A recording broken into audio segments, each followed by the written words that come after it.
We have a special guest in the building, Chris Rivers. Yes. First of all, it's only right that he came up here on our Puerto Rican weekend. Of course. Yeah, just came from the festival. Yeah. Yeah, performed, all that. You performed? Yeah, I did. Nice. It was That's nice. what's up, man. It was nice. Now, for anybody who is not familiar with Chris Rivers, a.k.a. Baby Pun, FKA, formerly known as. Formerly known as. FKA, please. Yeah. I know you must hate that. We're trying to get that. We're trying to die. Trying to get that to die. Yeah. Damn, it's like that? No, it's not that bad. No, I love it. It's just like I love the comparisons and my pops and all that stuff. I just don't. It's just not my name. It's just not my name. It's Chris Rivers now, right? Be clear. But I want to say, am I saying this right?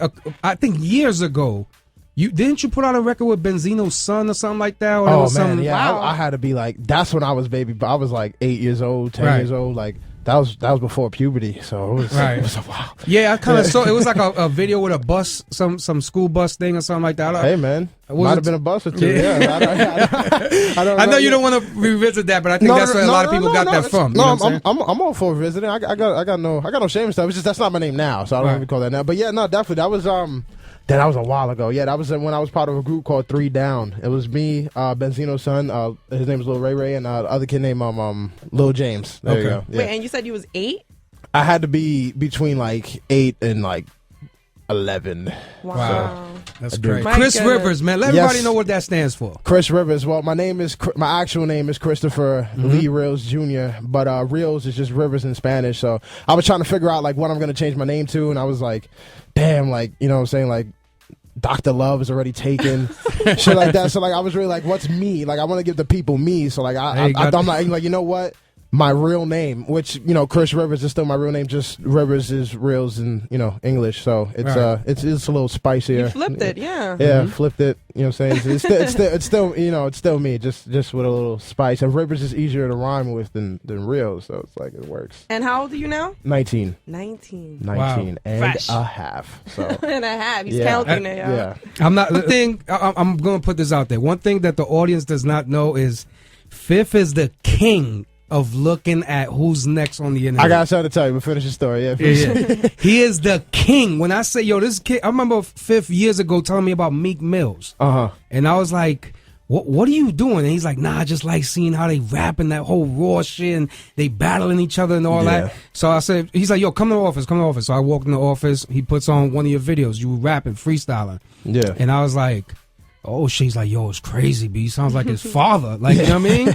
And then he goes to another video after that. So I'm like, damn, if you really watching him, he's like, Yeah. I gotta watch these young niggas, man. I went when I was here a few days ago. I met Bizarre, which Right. I was really excited about because I grew up like Eminem was one of my favorite. And D12, like that was the first time I was like pumped to meet someone. Shout I was out like, to Biz. Yeah, so I was like, oh, I know he's promoting for his mixtape right now too. So shout out to him. And then the next day, I went to This Is 50 to do an interview with Jack Thriller. Right. Hilarious guy. But yeah, when I went there, I saw Bizarre. I was like, oh, what's up? And I looked up. He's like, all I heard was Pun. I'm like, and it was 50. He's like, oh yeah, I've been watching you, man. Yeah. He's like, niggas think I'm old. Like I don't be. I'm like, oh.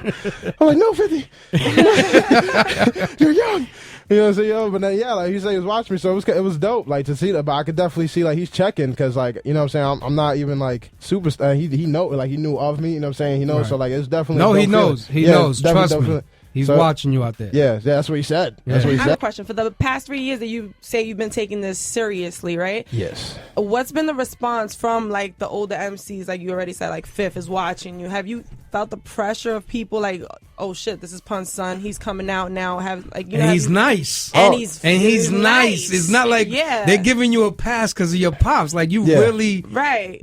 going through the doors. Like Are you it's- starting to feel that now? Like, is there any pressure there? Well, like, I've always felt pressure. Like, it's a bunch of pressure. Like, because being his son is like a double-edged sword. Because like, it gives the people like a willing ear to listen. 'Cause Yeah. there's a lot of dope dudes out there. You know what I'm saying? But like, people's like, oh fuck this nigga, he's just another guy. So, you know what I'm saying? Like, this gives the people like a willingness. Like, oh, let me give him a shot. Then after that, it's up to me to prove myself to that and just grow out of his shadow. You know what I'm saying? It's the you know what I'm saying? Like that whole battle. And then on top of that, it's like, thank God I could write. Thank God. Like, you know what I'm saying? I'm not saying it cockily, but like I really like sit there and really like focus and work on my craft because I'm being compared, like naturally you're going to compare me to him. And it's being compared to someone just coming out the gates, being compared to one of the greatest ever is like, I can't name 5 well-seasoned artists today better. You know what I'm saying? So it's like I'm expected to be close to that caliber. So it's like a constant, you know what I'm saying? But as I become more myself and, you know, like the longer you stay in this, the less you give a shit about what people think. So like after you just become more yourself and stuff, like it's just more natural to me. You know what I'm saying? So the pressure's slowly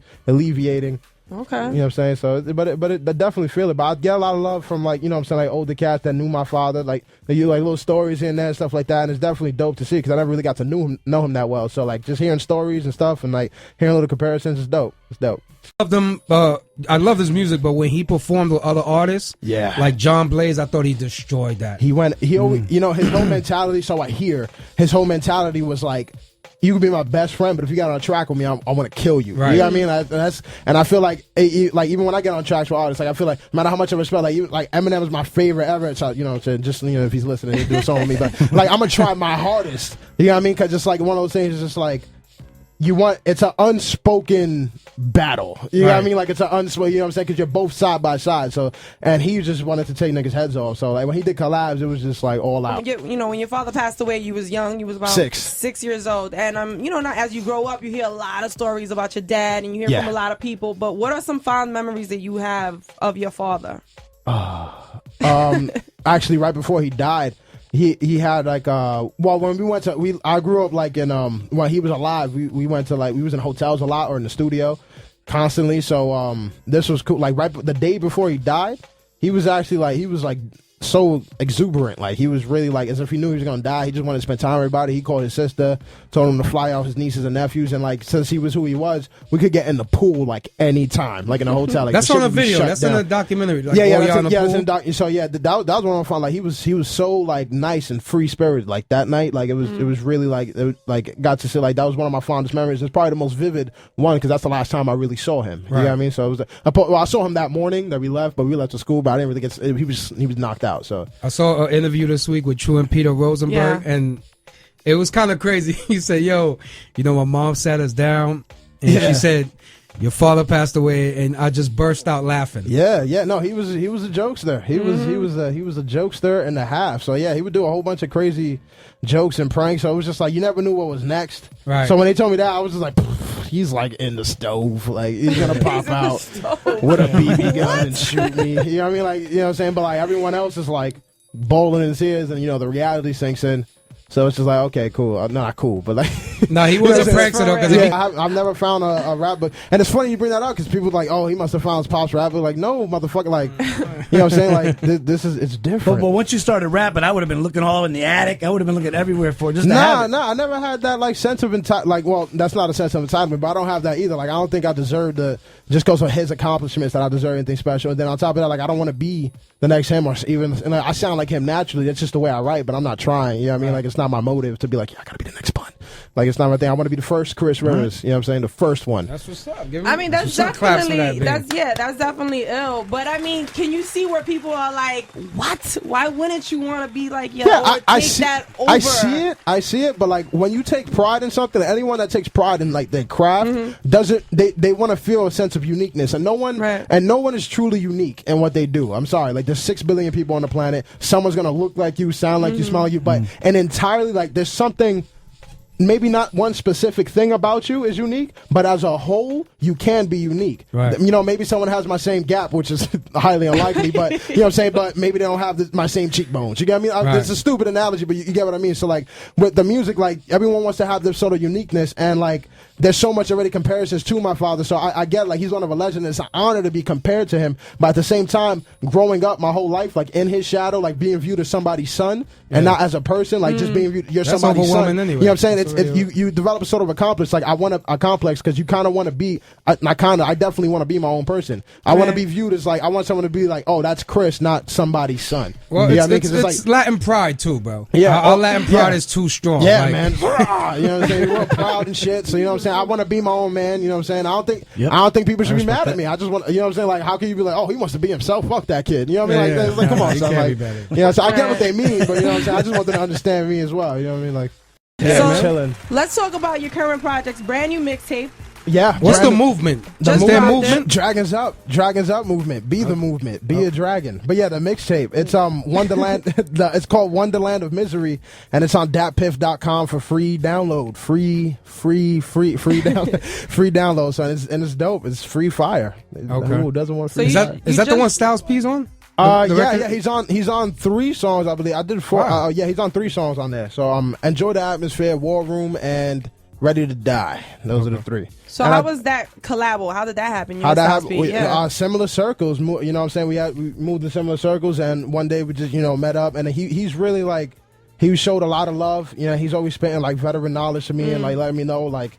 You know, you got to be like dedicated. Like that's one of the first words he said after High. He was really telling me like, you know what I'm saying, you got to be dedicated. You got to wake up and breathe this shit. You know what I'm saying? So like definitely like, you know what I'm saying, it was real like enlightening to a degree. So like it was dope, and to work with him like it's just dope. It's called Wonderland of Misery because I wanted to give the people me, and I wanted to give like a true like I wanted to be full, and I wanted to have everything like a wide spectrum of like who I am and like what I do, and that's what Wonderland of Misery is because you could view like 2 people could view the same life as either a nightmare or a dream come true. You got me? It's all about perspective, and I'm giving you it all from my perspective. You got me? So like it's both the Wonderland and the misery in there. So it's like just a wide range of like different shit. And I'm into a lot of stuff. So no, I definitely got that from the mixtape. Like, you know, I didn't know what I was gonna hear going into it. I didn't know what to expect. It's you know good what mystery. I mean? Mysterious. You know what I'm saying? But hearing it, I got definitely the you're an individual. You know what I'm saying? I didn't. He's like, yes, that's what I was going for. Yeah, you definitely got that. You could definitely hear the whole rock, you know, inspiration. Oh, you got. yeah, man. You can hear. So you've really been just doing this for what? You said 3 years though, right? Like hard, yeah, like really, like you know, studio every day, like yeah, like